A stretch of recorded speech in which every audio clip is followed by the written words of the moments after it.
Om Swastiastu. Om Awighnamastu Namo Sidam. Om Ano Badra Kartawiyantu Wiswata. Semoga pikiran yang baik datang dari segala penjuru. Umat sedharma yang berbahagia, semoga kita semua selalu dalam lindungan Ida Sang Hyang Widiwasa. Pada kesempatan kali ini, saya akan membawakan sebuah dharma wacana dengan topik Catur Kotamaning Nrpati sebagai pedoman kepemimpinan dalam Hindu. Namun sebelumnya, izinkan saya untuk memperkenalkan diri terlebih dahulu. Perkenalkan, nama saya Nilo Ayu Badra Purwaningsih. Umat sedharma yang berbahagia, nah mengapa saya mengambil topik tersebut? Tentunya mengingat bahwa di tahun depan, tahun 2024, kita telah memasuki tahun politik, di mana kita sebagai warga negara diwajibkan untuk memilih pemimpin yang harapannya nanti dapat membawa bangsa dan negara ke arah yang lebih maju lagi. Oleh karena itu, saya mengajak umat sedharma untuk kita mengenal dan mengetahui bagaimana sosok atau sifat seorang pemimpin yang utama yang menurut agama Hindu. Nah, dalam agama Hindu, kita mengenal berbagai konsep kepemimpinan. Nah, salah satunya yang akan saya bahas yaitu Catur Kotamaning Nrpati.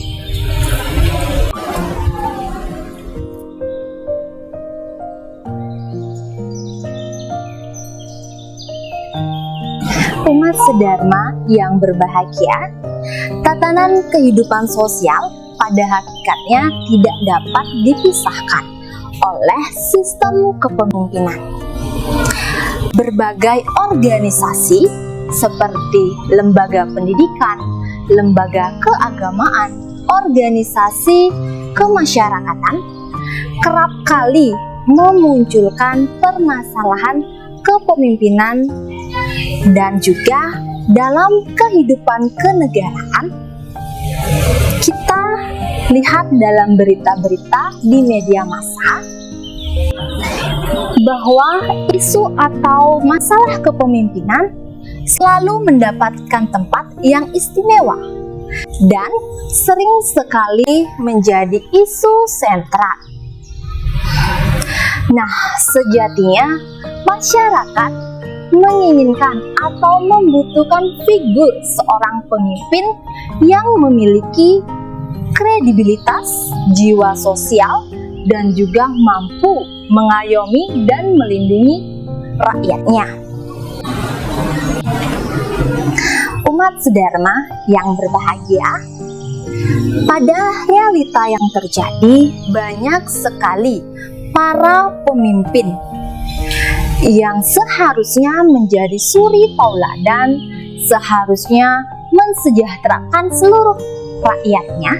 Namun dalam realita yang terjadi banyak sekali pemimpin yang terjerat oleh kasus hukum karena melakukan tindak korupsi dan cenderung untuk memperkaya dirinya sendiri.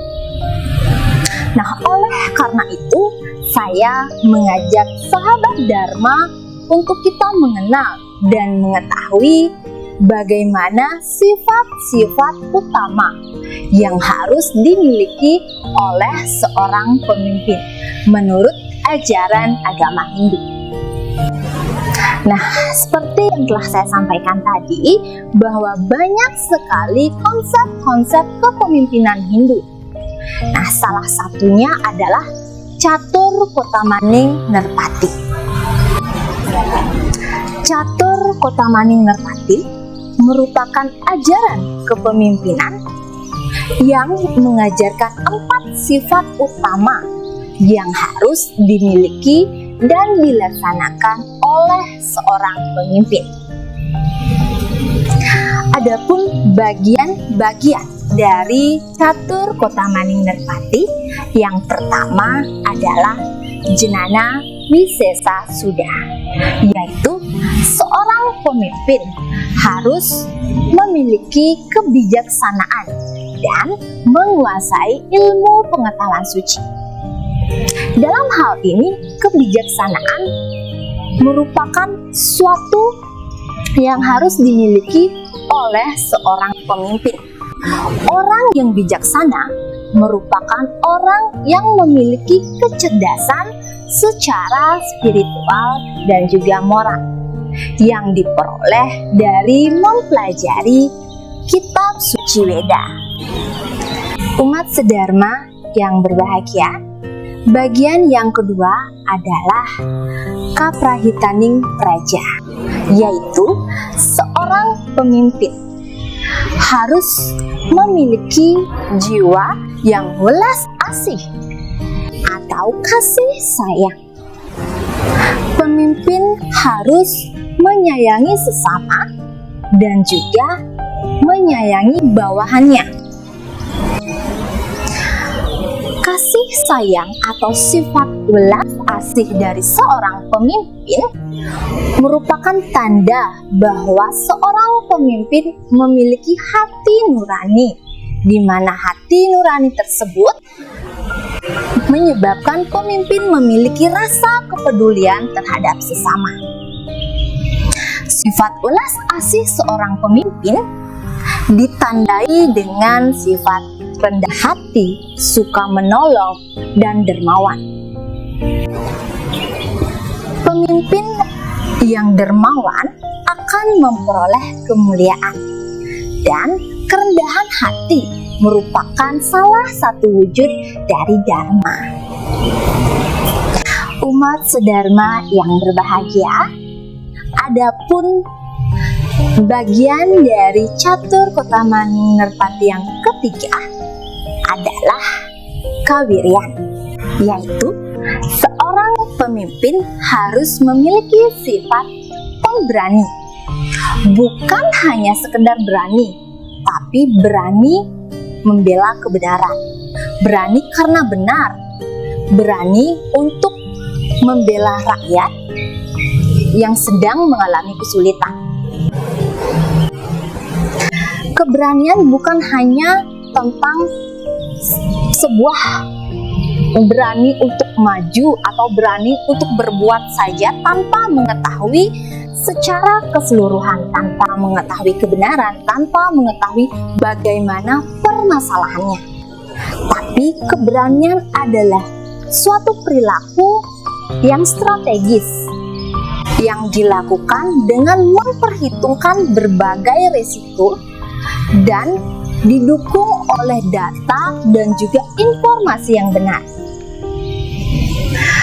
Keberanian merupakan kunci utama seorang pemimpin, karena ketika keberanian menjadi gaya hidup dan pola kerja seorang pemimpin, maka pemimpin tersebut tidak akan pernah membiarkan apapun atau kesulitan apapun menghalangi segala yang menjadi visi dan misinya sesuai dengan keyakinannya. Nah, selanjutnya bagian dari Catur Kotamaning Nerpati yang keempat adalah Kawibawan. Kawibawan yaitu seorang pemimpin harus berwibawa terhadap bawahannya. Berwibawa dalam hal ini artinya seorang pemimpin harus mampu menjadi tempat bernaung bagi bawahannya. Seorang pemimpin harus bisa memposisikan diri di dalam seluruh anggotanya. Sama halnya ketika seorang pemimpin akan dapat disebut sebagai pemimpin apabila ada rakyat yang mengakuinya.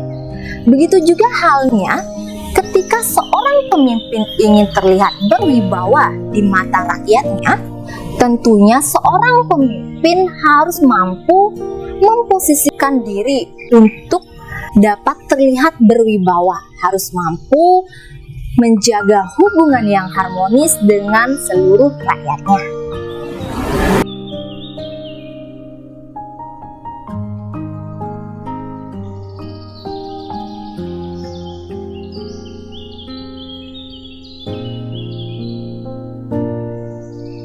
Umat sedharma yang berbahagia, dari keempat ajaran catur Kotamaningrat Nerpati tersebut, diharapkan nantinya para pemimpin dapat mengimplementasikannya agar tercipta masyarakat yang makmur dan sejahtera.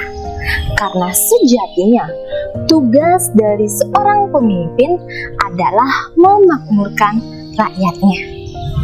Sesuai dengan yang termuat dalam kitab Yajurveda bab 8 sloka 1 yang berbunyi, Agnim Rayasposaya Supra Jatwaya Suwir Yaya, yang artinya seorang pemimpin dinobatkan untuk menciptakan kemakmuran, melindungi warganya, dan bersikap sebagai pahlawan. Nah, dari petikan sloka tersebut jelas sekali bahwa yang menjadi kewajiban seorang pemimpin adalah memakmurkan rakyatnya dan mensejahterakan rakyatnya.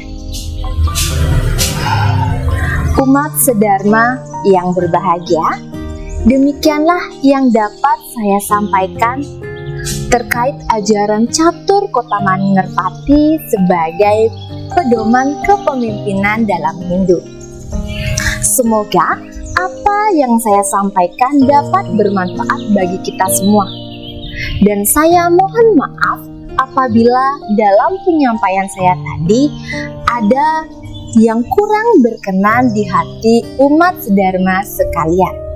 Karena seperti pepatah mengatakan, tak ada gading yang tak retak, tak ada manusia yang sempurna. Begitu juga halnya dengan saya yang masih memiliki banyak kekurangan. Dan tak lupa juga saya mengucapkan terima kasih, dan saya tutup dengan mengaturkan para mesanti. Om Santi, Santi, Santi. Om.